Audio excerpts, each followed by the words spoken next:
Selamat datang di Alur Donghua. Kali ini Mimin akan cerita novel The Crown, Emperor of Eternity. Sebelum mendengarkan, jangan lupa subscribe, like, komen, dan share ya, biar Mimin tambah semangat. Selamat mendengarkan. Melanjutkan episode sebelumnya, di sisi lain Liu Fei tampak gugup, sementara Hembing di samping mencibir diam-diam. Anak ini melebih-lebihkan kemampuannya dan berani menanggung 3 kali lipat kesengsaraan Yin Yang pada tubuhnya sendiri. Dia hanya mencari kematian. Lebih baik mati saja, katanya dengan wajah muram. Dengan cara ini, hambatan yang menimpanya akan terangkat, dan dia akan mempunyai kesempatan untuk melarikan diri kembali ke dinasti Tian Shui. Di langit, gelombang dasar terus mengamuk, dan semua awan putih dalam radius ribuan kaki terkoyak berkeping-keping. Di tanah di bawah, bahkan ada jurang yang lebih mengerikan. Mengerikan yang menyebar menutupi tanah seperti jaring laba-laba. Setelah waktu yang cukup lama, gejolak kekerasan itu berangsur-angsur mereda dan kembali tenang lagi. Mata Liu Fei menatap tajam ke arah gunung di depannya. Gunung itu sudah rusak parah, dan retakan besar yang runtuh dari atas membuat seluruh gunung tampak goyang.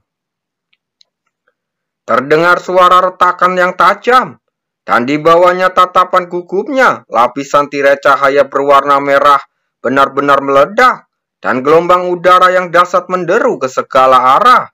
Itu belum menghilang, ekspresi Liu Fei langsung berubah. Pada saat ini, di atas tirai cahaya yang merusak, 2 sinar hitam dan putih belum menghilang dan masih memancarkan aura yang sangat menakutkan. Jelaslah, tirai cahaya berwarna merah hanya memainkan peran pemblokiran dalam bencana Yin Yang ini. 3 kali lipat kesengsaraan Yin Yang ini terlalu mengerikan. Dia mengepalkan tangan gioknya erat-erat. Jika dia tidak khawatir bahwa tindakannya akan membabi buta akan membawa bencana bagi Chu Guangsheng, dia pasti akan langsung bergegas untuk saat ini. Hehe, dasar bajingan kecil yang sok pamer. Lebih baik kau mati saja di bawah kesengsaraan Yin Yang ini secepatnya. Hengbing mencibir dalam hatinya. Di puncak gunung, Chu Guangsheng memandang kesengsaraan Yin Yang yang melayang di atas kepalanya, lalu menarik nafas dalam-dalam dan perlahan berdiri. Saat dia berdiri, gunung di bawahnya langsung runtuh. Debu bertebaran ke angkasa, batu-batu besar yang tak terhitung jumlahnya berguling ke bawah, mengubur separuh lembah di bawahnya. Benar-benar rumit. Chu Guangsheng perlahan mengepalkan kedua telapak tangannya, menatap kesengsaraan Yin Yang dengan wajah yang serius. Pada saat ini, dia bagaikan seekor binatang buas yang sewaktu-waktu dapat menerkam dan memusnahkan antara langit dan bumi. Saat pikirannya berubah-ubah, awan gelap dan matahari di langit bersamaan mengeluarkan suara gemuruh yang lebih besar. Kesengsaraan Yin Yang awalnya tenang, tiba-tiba bangkit seperti binatang buas raksasa yang memperlihatkan taringnya yang ganas lagi. Merasakan aura mengerikan yang datang ke arahnya, wajah Chu Guangsheng menjadi sangat serius. Dia melambaikan lengan bajunya dan cahaya hitam meledak, dan batu hitam nisan melesat ke langit, menabrak kesengsaraan Yin Yang yang di atas. Sinar cahaya hitam dan putih tiba-tiba meledak dengan cahaya yang menyilaukan. Saat berikutnya, kedua sinar cahaya itu tiba-tiba melesat keluar dan bertabrakan dengan batu nisan hitam yang mendekat. Suara keras mengguncang langit, dan kekuatan mengerikan melonjak dari sinar cahaya matahari hitam dan putih itu, meredupkan cahaya batu nisan hitam dalam sekejap mata. Tak lama kemudian, batu nisan hitam itu melesat kembali dan menyerbu ke tubuh Chu Guangsheng. Tubuh Chu Guangsheng langsung bergetar hebat, dan dia langsung memuntahkan seteguk darah. Nafasnya menjadi tidak teratur. Benda sialan ini sangat mengerikan. Dia melihat di bawah kesengsaraan Yin Yang setelah mengguncang batu nisan hitam itu, kembali menyerbu turun mengarah langsung ke arahnya. Istana dewa dan iblis tak terbatas. Muncullah. Tatapan matanya yang ganas melintas di mata Cukuangseng, dan cahaya hitam dan putih mengerikan menyapu, berubah menjadi istana hitam dan putih di atasnya. Namun kali ini, dia tidak mendesak istana dewa dan iblis untuk menabrak kesengsaraan Yin Yang. Sebaliknya, dia memikirkannya, dan istana hitam dan putih yang besar itu dengan cepat runtuh menutupi tubuhnya. Sinar cahaya hitam dan putih menyapu langit dan bumi, dan dalam sekejap mata, mereka menghantam istana dewa dan iblis dengan kekuatan yang mengejutkan. Gelombang udara setinggi 1000 kaki bergejolak, membawa serta aura dahsyat yang tak terlukiskan, dan melesat dengan ganas menuju langit yang jauh, menyebabkan seluruh langit dan bumi berguncang hebat. Bajingan kecil, kau pantas mati kali ini. Wajah Hebing terlihat muram. Bahkan Yang Mulia Putra Mahkota tidak berani dengan mudah memicu bencana Yin Yang yang mengerikan seperti ini. Anak ini sebenarnya ingin bersaing dengannya. Itu hanya angan-angan belaka. Gelombang kecut yang dahsyat menyapu langit dan bumi, meratakan gunung-gunung di bawahnya. Medan yang awalnya bergelombang, langsung berubah menjadi daratan dalam sekejap mata. Kekuatan penghancuran begitu dahsyat hingga sangat mengerikan. Liu Fei tidak berani memperhatikan hal-hal ini. Matanya tertuju pada titik tumbukan di langit. Pada saat ini, tempat itu tertutup oleh cahaya yang menyilaukan, dan situasi di dalamnya tidak dapat terlihat dengan jelas. Kuangseng, kau harus bertahan. Dia mengepalkan tangannya erat-erat, dan telapak tangannya dipenuhi keringat dingin karena gugup. Selama penantian yang panjang dan menyakitkan ini, gelombang kecut yang mengerikan akhirnya menghilang secara bertahap. Pada saat yang sama, matahari besar dan awan gelap di langit muncul berangsur-angsur memudar, hingga menghilang sepenuhnya. Kesengsaraan yang akhirnya menghilang. Liu Fei menghela nafas lega, tetapi kemudian dia menjadi gugup lagi, dan dengan cepat mengarahkan pandangannya ke arah Cukuangseng berada. Istana besar berwarna hitam putih itu masih berdiri tegak, tampak utuh, seolah baru saja selamat dari kesengsaraan Yin Yang yang begitu dahsyat. Namun semua ini hanya penampilan saja. Tidak lama kemudian, terdengar suara retakan yang keras, dan istana besar itu mulai retak. Retakannya menyebar ke bawah dan menutupi setiap sudut istana. Seluruh istana ditutupi retakan lalu meledak. Serpihan hitam dengan putih tak terhitung jumlahnya melesat keluar darinya, membuat suara tajam yang menusuk di udara. Saat istana meledak, Cukuangseng yang ada di dalamnya menampakkan sosoknya. Saat ini, seluruh tubuhnya berlumuran darah. Bahkan wajah dan rambut hitamnya telah berlumuran darah. Hanya matanya yang gelap yang terlihat, bersinar dengan cahaya. Kuangseng, wajah cantik Liu Bei berubah kaget. Pada saat ini, Cukuangseng tampak begitu menakutkan sehingga dia tidak bisa tenang. Seolah mendengar tangisannya, Cukuangseng berbalik lalu tersenyum padanya. Tetapi pada saat ini wajahnya dipenuhi darah dan senyumannya terlihat agak mengerikan, yang membuat Liu Fei merasa semakin gelisah. Cukuangseng menarik kembali pandangannya lalu menatap ke langit. Dengan cahaya aneh berkelebat di matanya yang gelap. Sekarang dia telah melewati kesengsaraan Yin Yang. Kekuatan umpan balik seharusnya muncul. Saat pikiran ini muncul di benaknya, terdengar suara pasang surut di langit, dan lapisan awan putih terkoyak dengan cahaya menyilaukan bersinar ke dunia ini. Tatapan Cukuangseng langsung fokus, dan kegembiraan tiba-tiba muncul di matanya. Di balik awan putih tebal, sungai keperakan menderu turun dan muncul di matanya. Di atas sungai, kabut perak mengepul, dan kekuatan yang sangat murni terpancar darinya, secara bertahap menutupi ruang di bawahnya. 3 kali kesengsaraan Yin Yang memang membawa 3 kali kekuatan umpan balik. Cukuangseng memejamkan matanya sedikit lalu merasakan kekuatan murni yang terkandung dalam sungai perak. Dan tiba-tiba kegembiraan yang tak terlukiskan tersembunyi di dalam hatinya. Kali ini dia pasti menginjakkan kaki di ranah Yin Yang.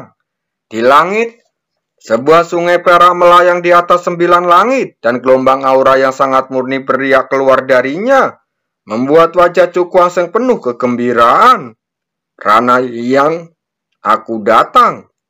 Ekspresi Cukuang Seng tampak membara, tatapannya tertuju ke arah sungai perak. Dan tanpa ragu menunggu sungai itu turun, sosoknya tiba-tiba membumbung ke langit dan terjun ke dalam sungai. Gelombang perak membumbung tinggi, riak menyebar, dan Cukuang Seng menghilang dan tenggelam ke dalam sungai. Melihat kejadian ini, pikiran Liu Fei yang tegang pun menjadi lebih rileks sepenuhnya, dan raut wajah gembiranya pun terpancar di matanya yang cantik. Selama Cukuang Seng mampu bertahan dalam kesengsaraan Yin Yang, kekuatan umpan balik ini akan cukup untuk membuat kekuatannya meningkat pesat, mencapai tingkat yang sangat mencenangkan. Orang ini benar-benar berhasil. Kumam Henbing yang melihat pemandangan itu dengan tak percaya. Menghadapi bencana Yin Yang yang mengerikan, anak ini benar-benar mampu bertahan dan menerima umpan balik yang sangat kuat. Beruntung sekali anak itu. Dengan cara ini, dia benar-benar kehilangan kemungkinan untuk melarikan diri, dan hidupnya terkandung pada belas kasihan orang lain. Sekalipun kau selamat dari kesengsaraan Yin Yang, kau hanya akan menjadi pecundang di hadapan yang mulia. Dia mencibir dalam hatinya. Asal yang mulia menemukan anak ini, yang mulia akan menggunakan kekuatannya untuk membuatnya mengerti bahwa tingkat kultivasinya yang baru memasuki ranah Yin Yang tidak membuatnya memenuhi syarat untuk pamer di depan yang mulia.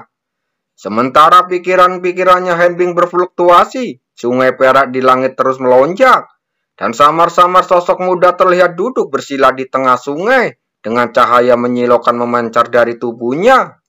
Lambat laun, tampak terlihat bahwa seiring berjalannya waktu, kekuatan di sungai itu berangsur-angsur menghilang dan diserap oleh sosok muda yang duduk bersila di dalamnya.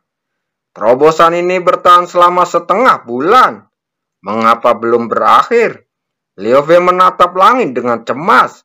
Pada saat ini, sungai perak telah menghilang dan hanya seorang pemuda yang duduk bersila di langit. Gelombang aura yang kuat terpancar dari tubuh Cukuang Seng. Kekuatan aura ini jauh lebih besar daripada setengah bulan yang lalu. Ekspresi Henbing terus berubah selama setengah bulan terakhir. Dia telah menyaksikan segala macam perubahan pada sosok muda itu.